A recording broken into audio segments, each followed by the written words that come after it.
Okay, I am Ragnar. I am a PhD student in Tartu University, and I'm wrapping up my thesis about Estonian metalworking. But today I'm going to talk about the burial ships in Salme, and the reason is that I was excavating there for 3 years, and it's the most exciting thing I've ever excavated. It's not every day you will find swords that have been covered with gold and silver.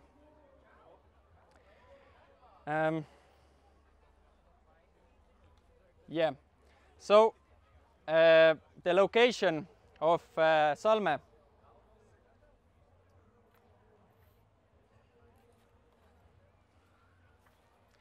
So right now we're at Grobiņā. I looked at Google Maps, and if you would start walking from Grobiņā to Salme, then it would take you 111 hours.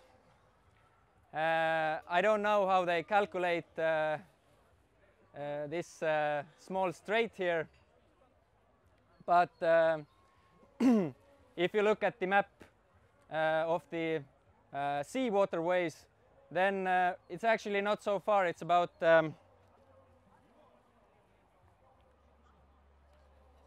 200 kilometers, which with very favorable winds, you could travel with 1 day, but you could also make a stop here and then cross the strait here.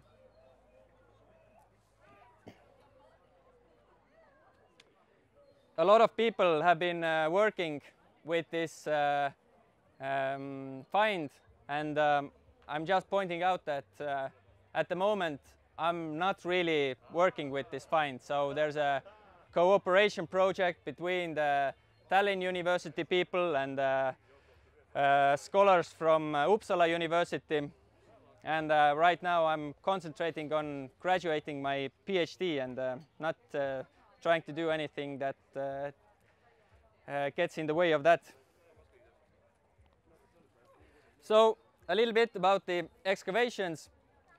You saw from the earlier map that this place is situated in a narrow strip of land.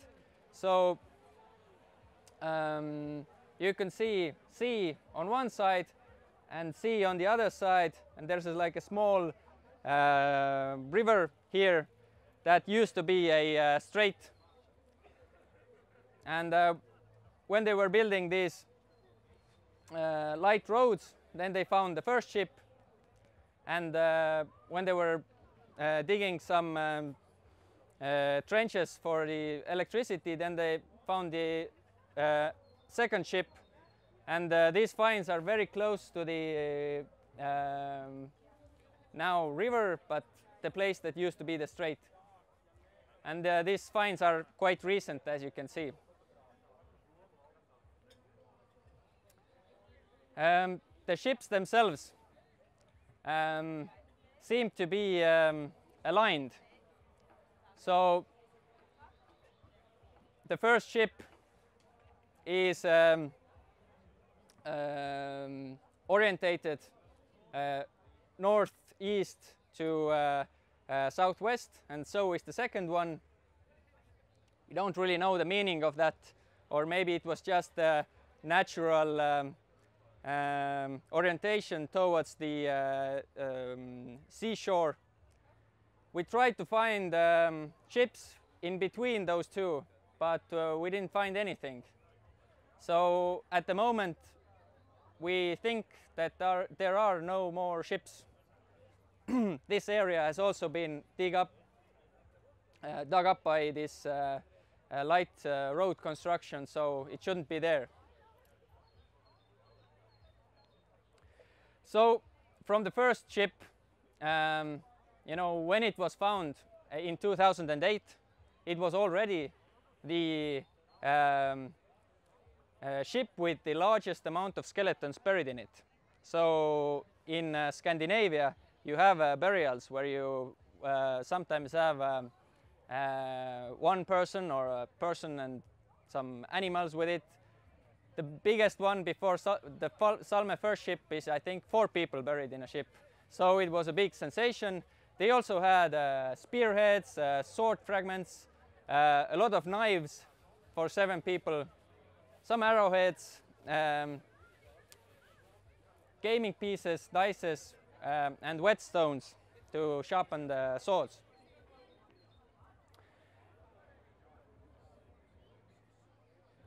And nothing is really preserved from the wood of the ship. So all of the information is based on the rivets that are still in the ground, and there were some color differences in the sand because the soil over there is very it's like gravel and sand. So you do have some darker layers where the ship planks used to be and where they rotted, but otherwise it's not like the Scandinavian ships of Oseberg and other where you have really nicely preserved ships. The first boat, it's between the length where we call it a boat or a ship. So we don't know the exact length, but it's about 10 to 11.5 meters. It's about 2 meters wide. And if we take the analogues of these kinds of ships, 6 pairs of oars would be moving it. Some pictures of the excavation and some finds. You know, the first finds were actually picked up by the construction worker who was digging the light road foundation there. So the archaeologists were called over there because they had some people coming out, and the specialist who was called there was actually the one who digs up the Second World War burials, because lots of battles took place over there. But he also knows about Iron Age, and when he found the spearhead, he was like, wait, this is not a Second World War burial, unless they were Poles, but yeah, never mind. So a lot of information was also lost about the first ship because of this, these find circumstances. It's not very clear from this picture, but this is a really interesting arrowhead that has 2 blades that are positioned like this. So when it would go inside a person, it would make a cross-shaped hole inside the person, and this is very hard to close up, and they were clever people.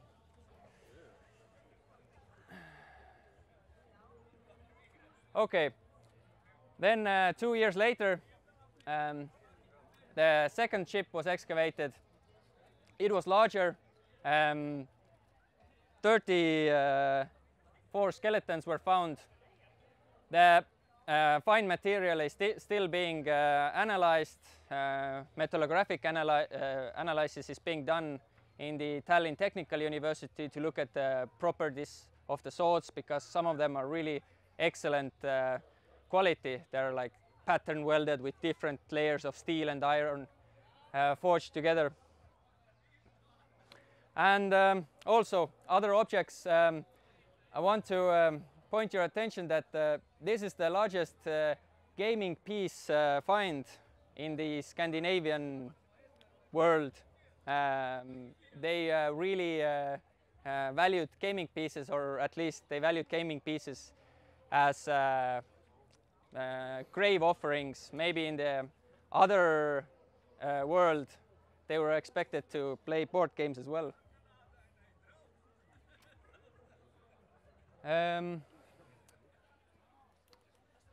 So this is one end of the ship.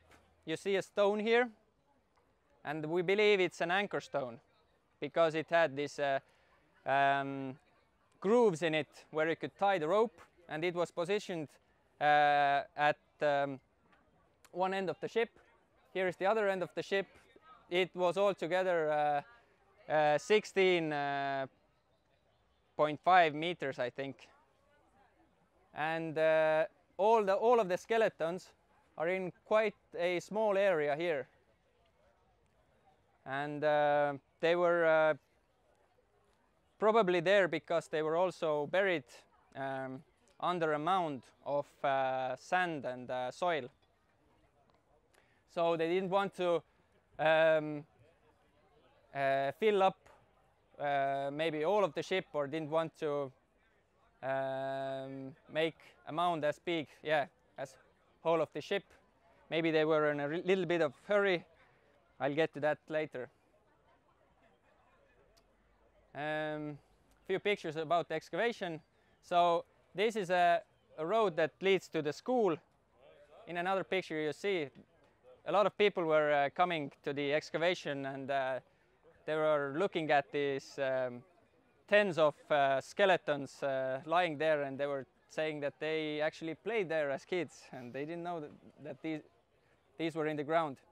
And basically the finds already start at this height. So you had like 5 centimeters of the turf removed, and you already had some sword fragments pointing out.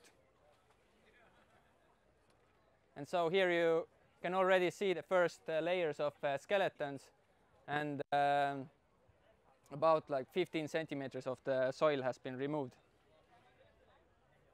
Okay, so the skeletons were buried in rows. You had first row of skeletons, and there were 4 layers. It's a bit hard to see with this light, but this is the first layer of skeletons. This is the second and the third. So there was about 20 centimeters of sand between the first and the second layer.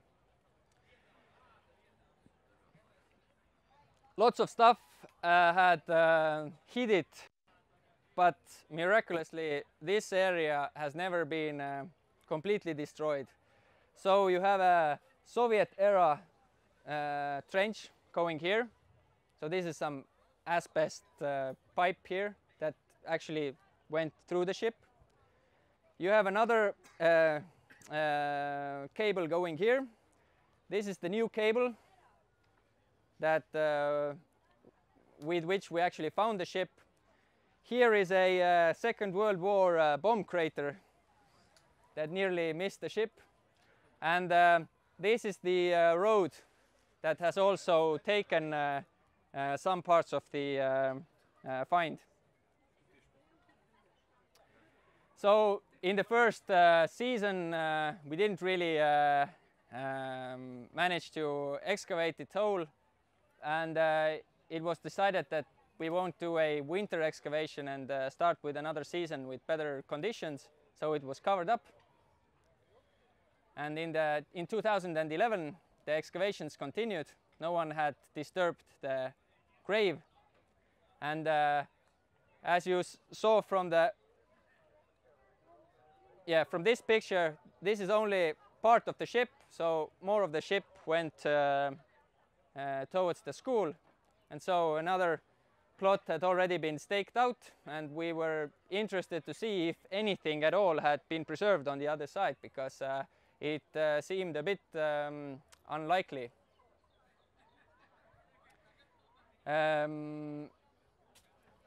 It was preserved. We found rivets. A funny thing happened during the excavation. You see this white layer. This looked something like concrete, but when we excavated, we had to excavate it with iron rods. And when we were here, we also filmed it, and when I was filming it, one guy came standing beside me and said that I remember that when we were building the school, then at one Friday it was really late and we had a whole truck full of concrete, and then we dug a hole there and we poured it there. And this is what we actually had to go through. So, and this is the lightning rod from the school. So this also had went through the ship. And this is the concrete part, because this is a light road. It didn't really have this foundation. Okay. So we also went through the road, and here you can see the lightning rod as well. Here is one end of the ship. And the last layers of the skeletons were buried crosswise. So this is the angle of the ship, and these last skeletons were buried beneath or between the beams of the ship. And this is the ship with the skeletons removed. You can see the rows of rivets here, and nothing else had been preserved. There were some larger rivets with iron plates also found there. And so this is the data of all of the rivets that have been measured. And there was some information about the wooden parts as well, so we could see a keel. Not a very deep one, but a keel all the same from the color difference of the bottom of the ship. So what would these ships have looked like in the 8th century? Oh, I forgot to mention the date of this find is somewhere between 720 and 750. So it's the first half of the 8th century. If we take the traditional Viking Age, it's half a century earlier than the first larger raids you get into England and Western Europe. So this would what the first ship would have looked like, and the second ship, the length would be almost the same, although this ship is a bit later. So it's a few centuries later than the Salme ship from the 8th century. So a little bit about the skeletons. From the skeletons, we know that these men had been in a battle. All of the skeletons were identified as male. There were a few female dogs in the ship who were presumed to be hunting dogs.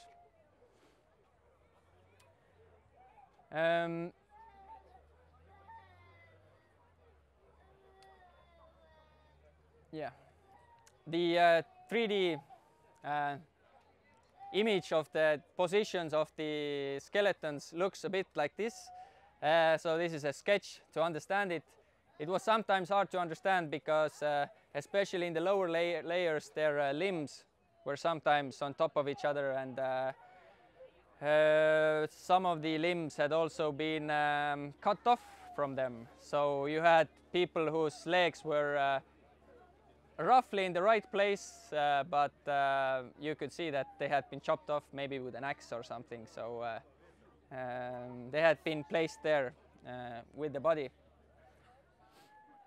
But otherwise the burials were, it looked dignified, and when we see mass graves where the enemy had buried the people who had died in the battle, then it looks completely different. They're just thrown in the grave, and you don't have this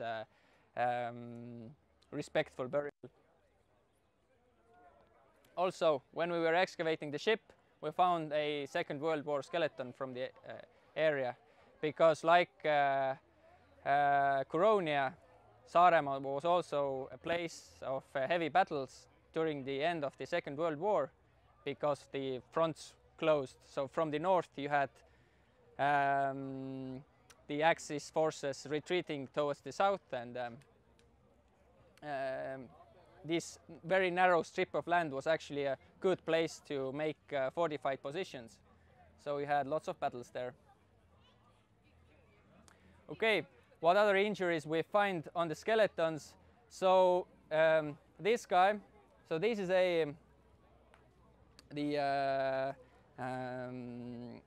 what do you call it? Shoulder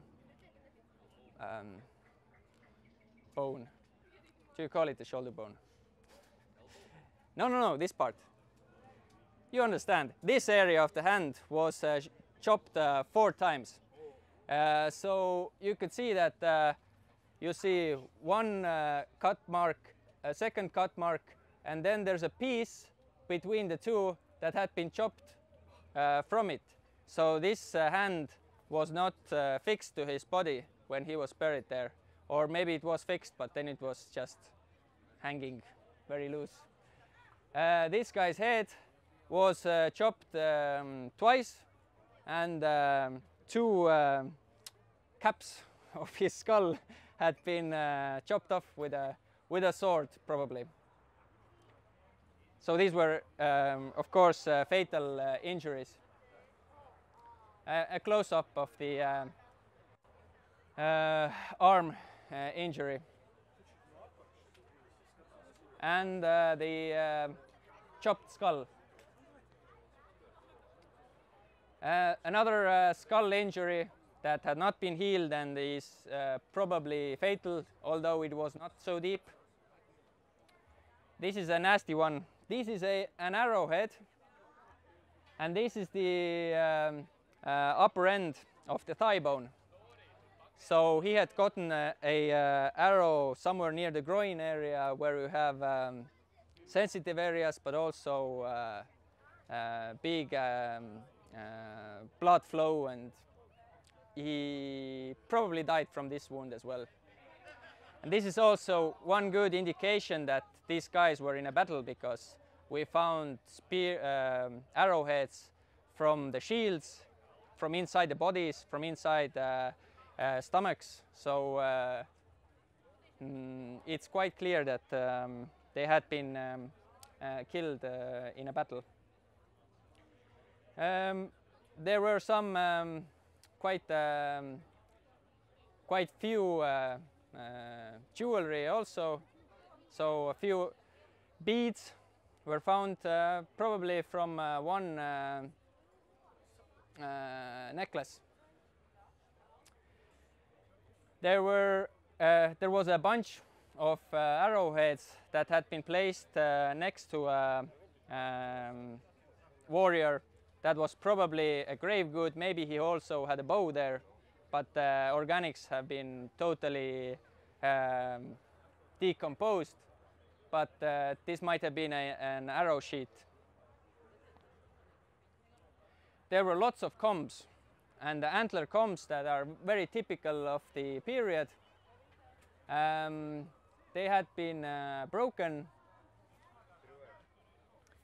mostly, and the number of combs found from the ship was, I think, greater than the number of shields, for example. Although the shields seem to be not placed there for each person, but rather as like a blanket. But it clearly shows that they were not those warriors we see from the Vikings show with dreadlocks. They were combing their beards and hair, and they were looking pretty nice, I think. You had gaming pieces, and this was a nice batch of gaming pieces with 1 dice that was found in a very, very small area, and we think it might have been inside a pouch. And the game they played is something similar to Nefatafel that was gathered from the Sami people I think it was in the 17th century. But we know approximately how the game works. There's a king piece and two opposing sides, and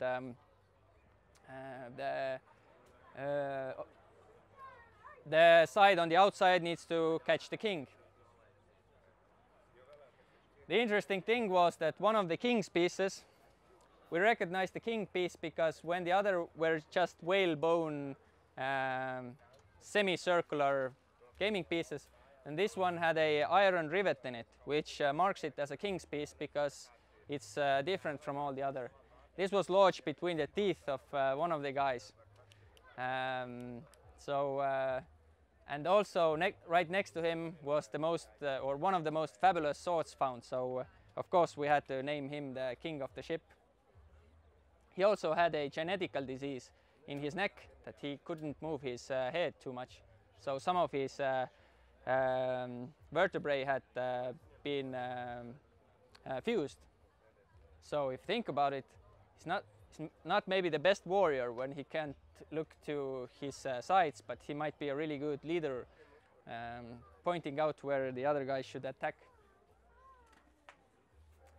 There were lots of swords found, I would say about 40, which means that there were a few swords extra than the skeletons. So some of the soldiers might have had two swords. So one single-edged and another double-edged sword. And the single-edged swords were very simple. They had probably a wooden handle. It didn't have a cross guard there or a pommel or anything.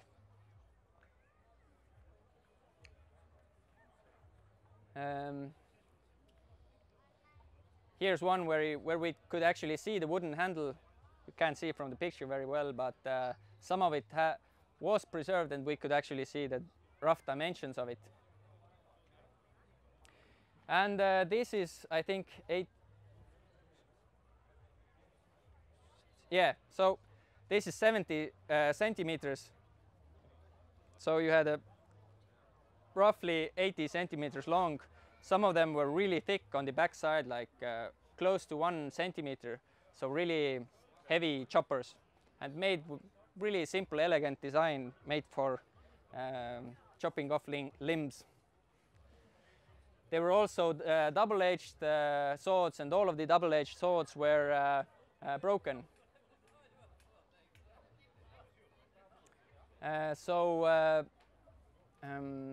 This seems to be there seems to be a difference with how to handle single-edged swords and double-edged swords. So not all of the single-edged swords were even bent. And this is also something that points to the fact that maybe they were in a hurry. They only destroyed the double-edged swords and then got out of there. And here you can see a picture of the double-edged sword. So it's not really that simple to bend or break a sword without this smithy equipment. So you need to heat it, you need some chisels or something to bend it, or you need to bend it a lot of times to get it weak enough to get it broken. And some of them were broken in or folded into 4 pieces. They were really nice, or they had been originally really nice, but they were all somehow deformed. So this was originally covered with silver, but it has got a lot of damage, probably from a fire as well, and then it was also beaten. So this is the skeleton L, the one that had the king piece in his mouth. So next to him were pieces of a really nice sword, which was really thoroughly destroyed.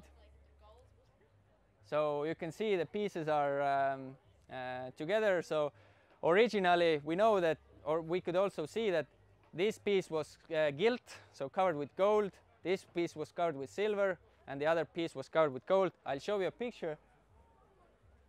And this was the pommel part, which had a ring here. So these are called ring hilt swords, which are usually attributed to people with very high status.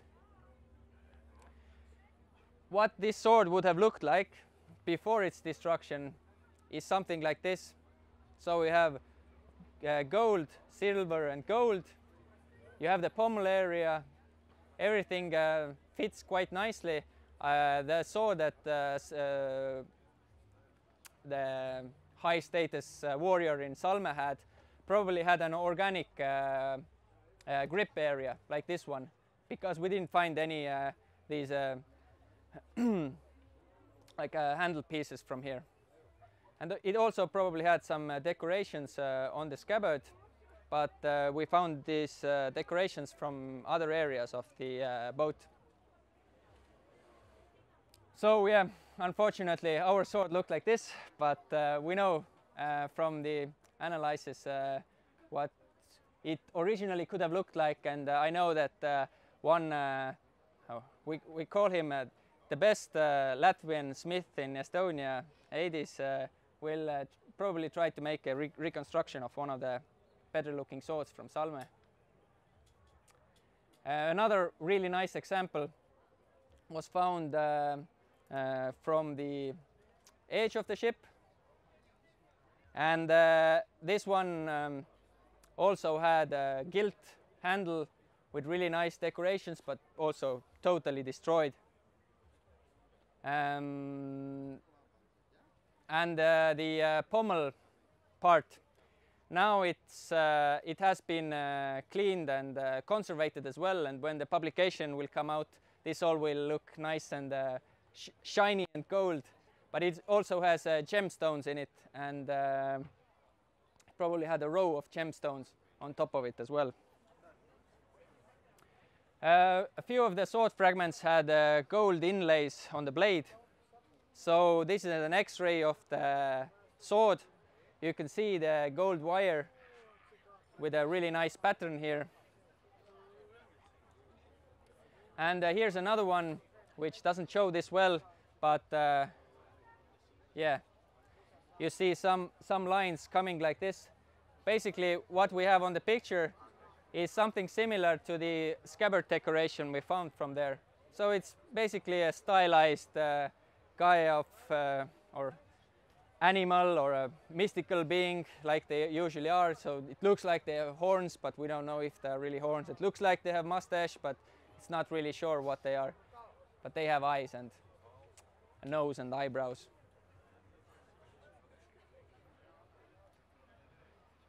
The shields had been covering the skeletons a bit like a blanket, so they weren't really deposited to single warriors. And if you think about it, at the time they were burying these men, there was like brains coming out of the head, and limbs had been chopped off, and they were all bloody and messed up. So maybe it was a sign of respect to cover them with shields. So here you just see the shield bosses with intervals, one here. So it makes like a bit like a blanket. The problem is the shield bosses were also beaten up a lot, and it looks like they were beaten up more than you would have in a regular battle. So we think that they were destroyed like the swords as well. Otherwise the shield bosses look typical to Vendel period. So these nice decorative rivets, some of them had these buttons, some of them had these extra pieces of metal going over them, and we think that a few of them might have been gilt as well. This waits another analysis. So we have a few questions about these warriors that were buried there. Where did they come from? So these are whalebone gaming pieces. We don't have whales in the Baltics. Maybe they came from Norway. these rivets had been made from iron that was reduced with using peat, maybe, and we know from ethnographic sources that peat was used in Norway to produce iron. So we have this kind of evidence. So in the Mälaren region west of Stockholm, we see very similar objects. You see this scabbard decoration is made in a exact same way of thinking or a design. We have quite similar pieces from Finland. So southwest Finland was also inhabited or colonized by a Scandinavian culture. So maybe there. Then we get to Grobiņā. We have the geographical closeness that actually makes a lot of sense. In the end, I think it doesn't really matter, because during the 8th century, this whole area was basically one